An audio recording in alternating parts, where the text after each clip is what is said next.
Assalamualaikum warahmatullahi wabarakatuh. Selamat berjumpa kembali teman-teman dengan saya Sudiono di channel Sudiono Masyadi.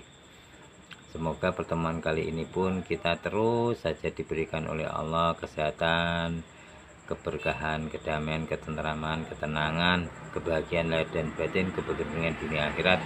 Dan pertemuan kali ini diberikan oleh Allah kemanfaatan dan keberkahan, supaya kita bisa mengambil manfaat yang lebih besar di kemudian hari, mengambil hikmah ya, dan menjadikan ini sebuah amalan yang berpahala berlipat-lipat, beratus-ratus kali lipat.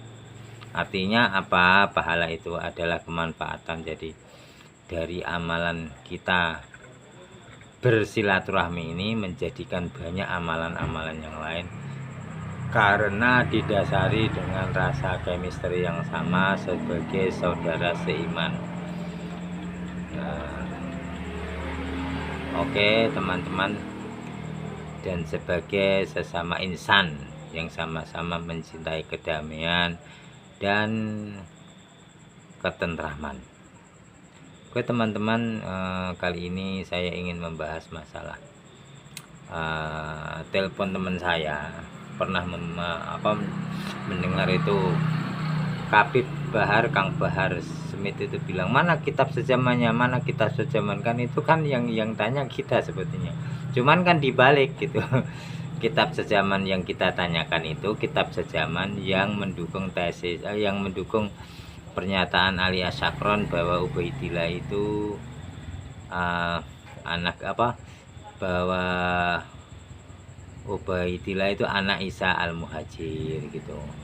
Lah, mana kitab sejaman yang mendukung itu? Kan sebetulnya kitab-kitab yang pada masa itu mengatakan bahwa Isa al-Muhajir itu punya anak cuma 3, kenapa jadi 4 gitu loh. Nah, terus dibalik sama itu, sama siapa namanya, Bahar, mana kitab sejaman, maksudnya kitab sejaman yang menolak gitu loh. Nah saya sendiri kan waktu itu kan nonton siapa itu namanya, Gus Aziz Jazuli sama Tengku Kori, itu kan bingung, kelabakan gitu ditanya balik sama itu, sama orang tukang debat kusir itu gitu, Hanif Alata sama itu siapa namanya, Romail Abbas sama Wafi gitu. Nah itu kan debatnya dibalik-balik gitu loh, jadi bingung gitu loh. Jadi kalau kamu kan menuntut kitab sejaman, lah kitab sejaman yang menolak mana gitu ya, bingung nyari. Lah saya jadi ya ketawa geli gitu ya, namanya orang debat tuh nggak cuman nggak cuman harus bawa ilmu doang, tapi juga bawa namanya kecerdasan. Ibarat orang itu kelincahan gitu loh. Jadi maksudnya itu punya insting bahwa ini saya mau dijebak gitu lah, gitu. Harus ada otak-otak yang istilahnya itu berandal gitu masalah itu. Jadi nggak polos-polos saja gitu. Ibarat pertarungan silat tuh ngerti kelicikan lawan, nggak cuman polos menguasai jurus gitu. Jadi kadang ada di dalam pertarungan tuh ada hal-hal yang di luar skenario gitu. Yang sebetulnya itu kan jawabnya cuman pakai common sense aja, akal sehat aja. Lah kalau kitab sejaman itu kan mereka ndak bisa mengungkapkan mana kitab sejaman yang mendukung kitab mereka gitu kan. Nggak ada kitab itu ditulis saja udah jauh hari, 550 tahun kok setelah orangnya meninggal. Nah, kan nggak ada tetap. Lah kemudian mereka membalik, ada nggak kitab yang menolak kitab yang ini? Ya jelas nggak ada. Orang kitabnya buat mereka sendiri, masa kita mau ngerogohnya kantong mereka? Jadi kan sebetulnya gini loh, kitab itu yang nggak ada menolak, kitab itu dipakai mereka sendiri, dari kaum mereka Ubaidillah itu, dari mereka kaum Balawi sendiri yang bawa kitab itu, semua ditulis mereka, dibaca mereka ya. Cuman keliling-keliling di mereka aja. Kemudian ketika ada orang bertanya, yuk di jauh-jauh hari setelah ratusan tahun orang bertanya kan cuman didongengin sama mereka dengan korofat begitu kan. Terus kemudian kita yang ditanya, yang debat itu, mana kitab sejaman yang itu, yang apanya alias sakron itu yang menolak itu ya jelas nggak ada, kitabnya saja tidak pernah dipublish, ada yang menolak gimana? Jadi ini badutan. Lah saya bilang saya terus iya ya. Ya teman saya waktu nelpon iya ya. Lo kitabnya aja nggak ada. Kalau kitab sejaman yang mana yang menolak sekarang?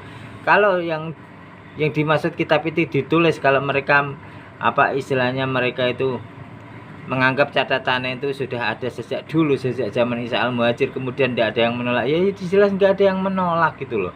Wong kitab itu ditulis mereka sendiri, disimpan mereka sendiri, tidak dipublish. Setelah 550 tahun ditulis Alisa Sakron, mereka sudah meninggal semula, nggak ada yang ngurusin gitu-gitu kan, ya nggak ada. Masuk ke Indonesia pun tuh loh, para ulama sepuh tuh nggak ada ngurusin itu nasab-nasab itu, ya nggak ada perlunya menulis kitab-kitab yang apa ya antitesisnya, nggak ada gitu loh. Mereka datang ke Indonesia dibawa Belanda tuh bilang saya ini keturunan Rasulullah, oh iya ya udah selesai gitu loh. Para ulama sepuh itu kan khusnudon gitu, nggak ada perlunya gitu. Kalau dosa kamu tanggung sendiri kok, apa urusannya dengan saya gitu. Kamu bilang keturunan Rasulullah ya saya percaya, titik, selesai gitu. Nah, ketika ada yang akhlaknya buruk, ya di tempatnya Mbah Hasim itu pernah itu ya diusir sama Mbah Hasim kok gitu. Tapi mereka itu orang-orang yang namanya juga muka tebal, muka tembok, muka badak gitu. Jadi terus aja gitu cari pengaruh, nggak punya malu gitu, terus cari pengaruh. Sama dengan ini yang di Pekalongan ini, waduh wes wadak betul mukanya. Aku tuh kalau mengikuti dia, masya Allah, orang-orang mukanya buadak gitu, deketin orang tua. Dulu itu pas apa namanya, yang Pak Khalil Yahyatstakuf yang waktu pidato itu kan ada tempat kosong satu gitu loh. Dia kan waktu itu baru datang telat kan gitu di pinggir dulu. Ya udah dia nggak masuk kan di samping panggung gitu. Loh giliran Pak Khalil Yahyatstakuf tuh berdiri untuk pidato, lo tempat duduknya didudukin, masya Allah. Wah ini orang sudah ngabuadak betul loh. Wah gila ini kalau orang Jawa ya punya malu gitu, punya malu gitu. Saya datang belakangan ya duduk paling belakang. Wah gila betul. Saya kalau ngelihat itu adegan itu loh, ya kita itu membaca ayat-ayat kauniyah. Bener-bener dia itu kalau kita itu orangnya sungkanan, wah kartu mati kita di depan dia betul.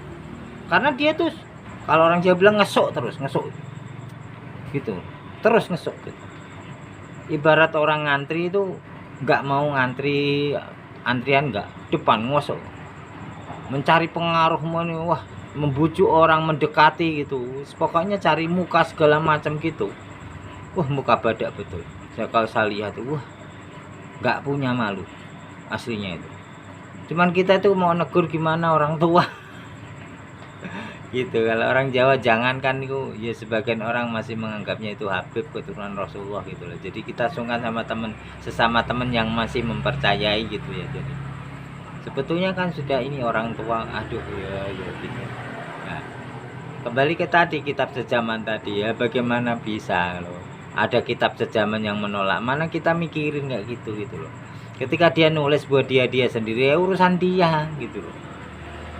Nah ketika dia publish, nah itu baru. Nah sekarang ini setelah ada apa namanya tesis Kiai Haji Imaduddin, karena ya itu tadi ada asap karena ada api. Apinya apa? Ya kelakuan mereka juga itu yang lama-lama bikin muak itu, akhirnya diselidiki benar nggak mereka itu keturunan Rasulullah. Kalau lihat akhlaknya baru ini sudah keterlaluan semua gitu loh. Nah, terus tadi itu yang taksat itu yang gitu. Sunan Gunung Jati menikahi Rara Santang. Akhirnya minta maaf dia. Aduh ya Allah gitu, teriak takbir. Ya sudah salah, teriak keras sekali, aduh ujung-ujungnya minta maaf.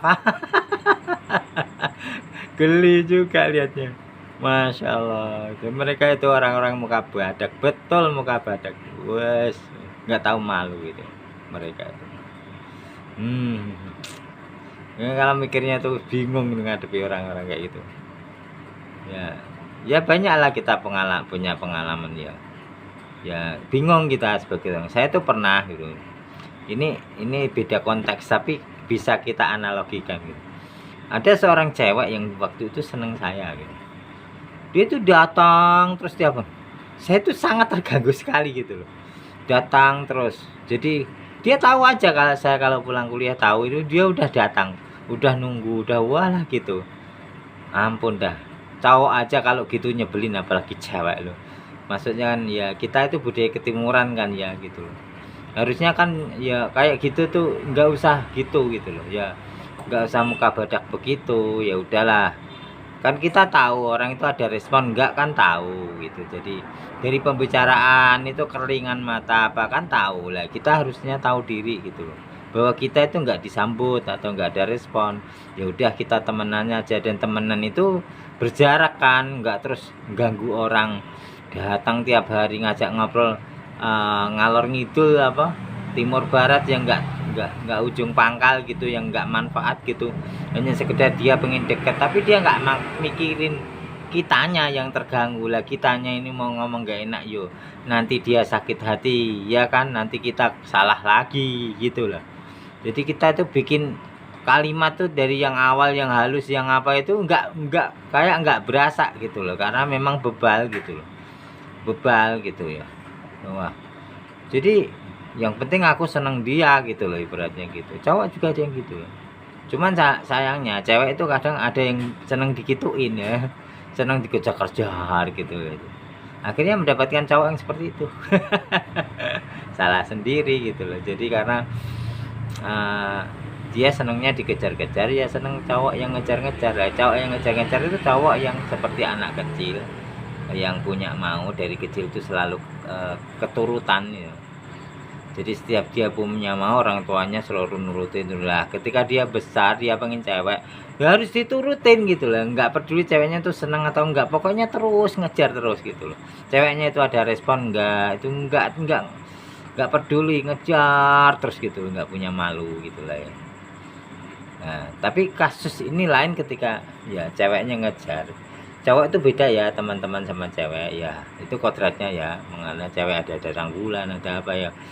Jangan, ini maaf buat cewek-cewek, jangan pernah bilang cewek dan cowok sama, enggak, beda. Bukan beda itu tinggi rendah ya, beda fungsi, beda tugas gitu loh, maksudnya gitu. Beda beda melodinya, jangan disalahpahami, beda tingkatannya sama lah gitu, bagi tugas gitu ya. Jadi kalau kalau masalah cinta itu tadi ya sama, cowok juga ada yang begitu ngejar terus nggak peduli yang dikejar itu senang apa enggak, pokoknya berusaha untuk mendapatkan hatinya manusia, diperjuangkan kayak gitu gitu loh. Itu kan kemungkinan berhasilnya sangat kecil gitu loh. Karena apa ya, maaf ya, dari pengalaman saya gitu, saya pun banyak gitu ya kenal cewek gitu ya, deket gitu yang nggak sampai jauh sih.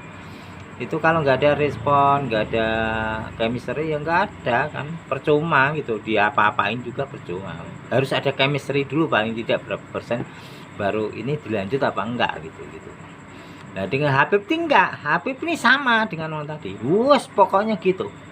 Wah ngejar terus modelnya itu, kalau dia punya mau insist, modelnya insist gitu, nafsunya besar gitu. Yang saya tahu, saya kenal berapa puluh orang Habib itu seperti itu, nafsunya besar, kalau punya mau tuh udah pokoknya itu maksa gitu.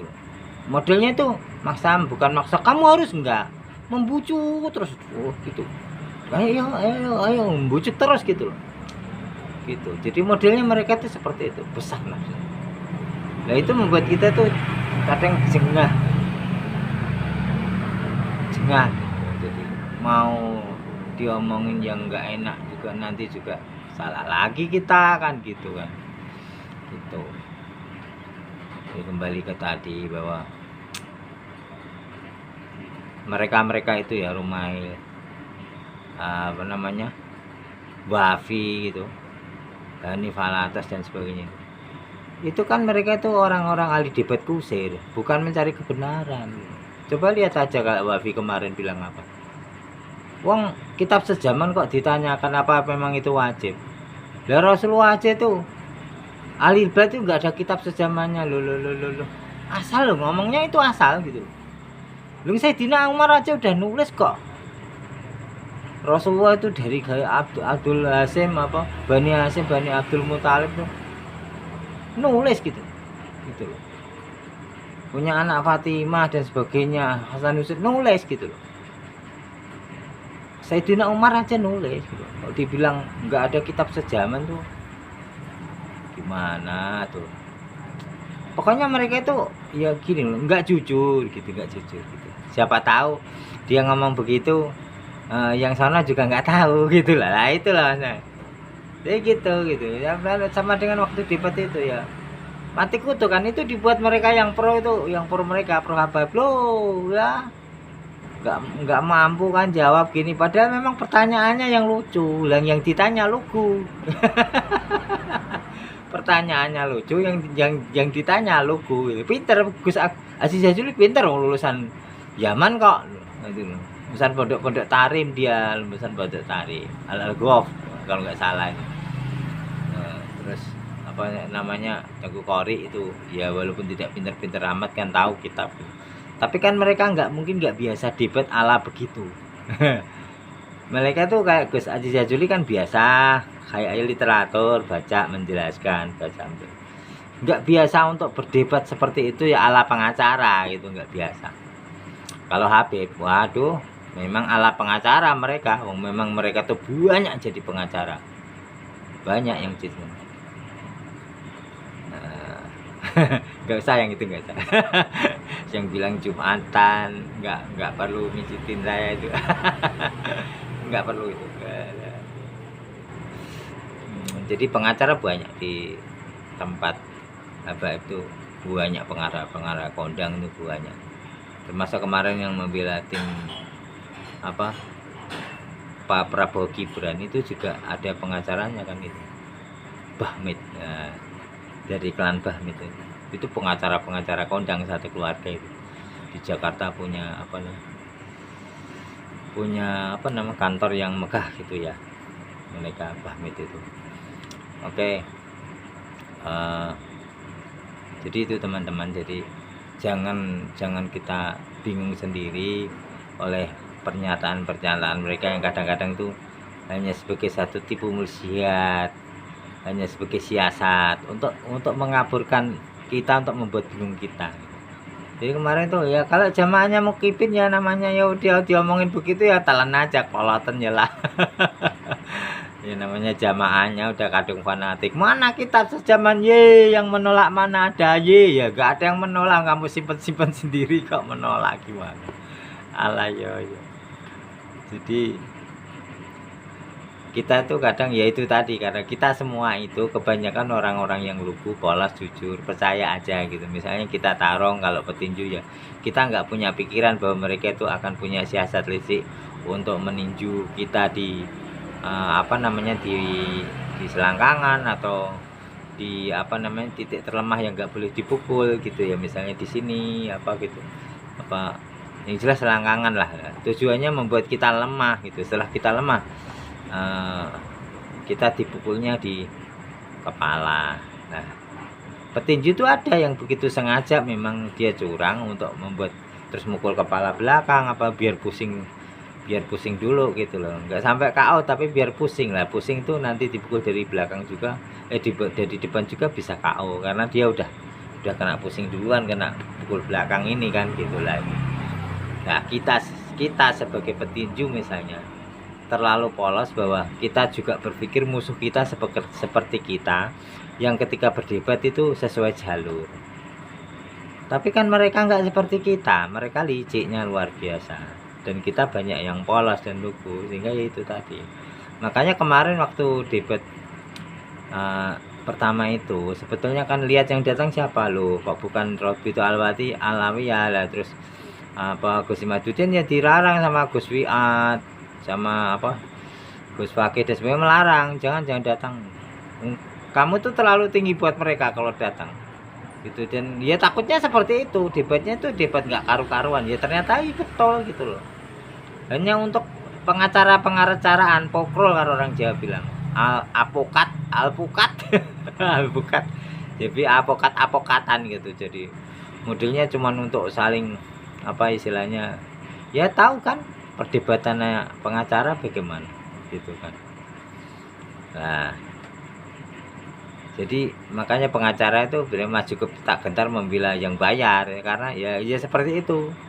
Cara debatnya kan seperti itu. Dia tahu itu salah pun juga tetap aja dia mencari celah untuk mengalahkan gitu, karena dia memandangnya dari sudut pandang mencari kemenangan bukan kebenaran. Sama dengan ini orang Wafi, orang Rumel itu ya. Gitu. Makanya kemarin juga bocor rekamannya Rumel itu wawancara dengan seseorang itu ya. Lah, nah kita dikontrak untuk itu Kak gitu kan. Jadi sesuai nilai kontrak kita kan gitu. Ya lah jebule kayak ngono.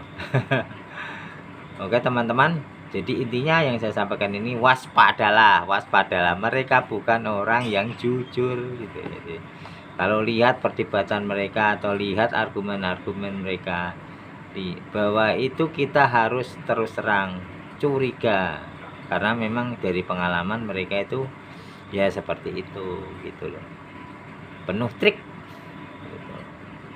Tujuannya ya menang. Nah, saya tuh kenal mereka udah berapa tahun, puluhan tahun. Jadi mereka kalau debat ya seperti itu gitu.